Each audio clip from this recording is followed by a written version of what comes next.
Okay, guys, welcome back. And you know, we're going to be starting this thing on camera real soon. I have already test fired it, and that was with no radiator in it or anything like that. I ran it for about 5 seconds, shut it off. I just wanted to make sure that it was going to start up, and it does.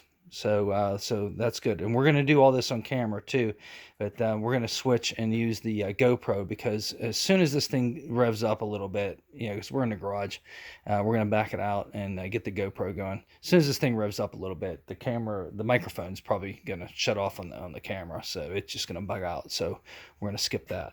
So after the test firing, what we did is we dropped the radiator in and the cooling fan, all that's in there, and we got the reservoir. And we filled the reservoir with water, and the water made its way through the system. And what I did is on the exit side of the head there, I left that radiator hose off, and it was taking water kind of slow, and everything was going fine. But as I see the water starting to come up into the hose a little bit, then I'll go ahead and put it on the head, because at that point I know that the coolant level in the radiator and the coolant level in the block is going to be equal. And if you remember, we have our tiny little hole in our thermostat, and that worked really good. You could actually hear it kind of bubbling and gurgling. You can hear it. But you can also hear a little bit of bubbling and gurgling coming out of the radiator hose. So by keeping that hose off, it allows a little air to escape the system. And also we had, like I said, our hole in our thermostat.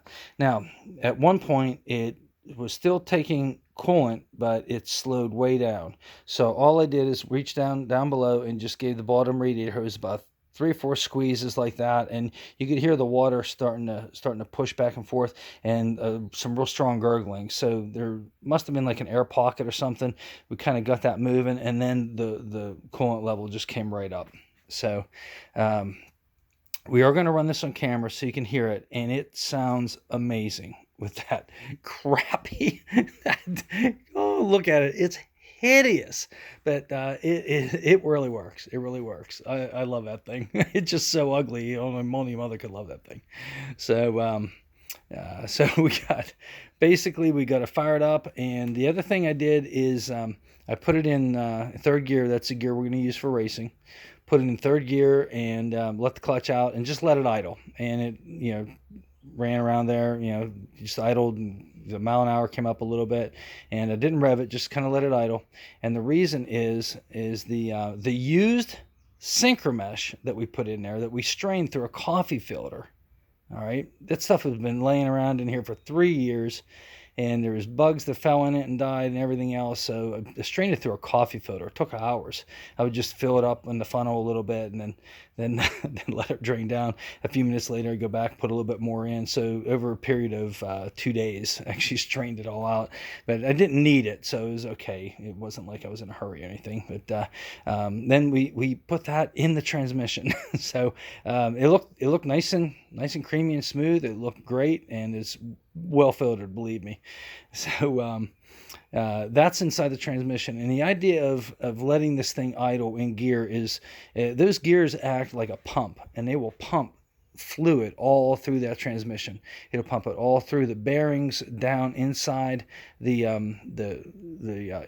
input and the counter shaft. I think the counter shaft is the one that's gun drilled the whole way through, and I'd have to look at that again. Not quite sure, but I know there's a hole that goes all the way down through each one of the shafts, and then there's oil feed holes for the different bearings that the gears ride on, and they have to be. You got to get oil in there. So the idea is just to run that and let those gears. They act like a pump, and just pump that fluid all through the transmission. So at that point, we'll check the oil level in the in the transmission.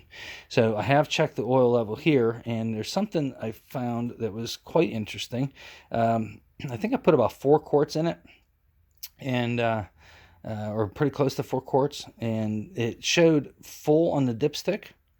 And then after turning the motor over, getting it ready to start, and then that little test fire where it pulled oil up inside the motor, and the oil filter was filled up and everything.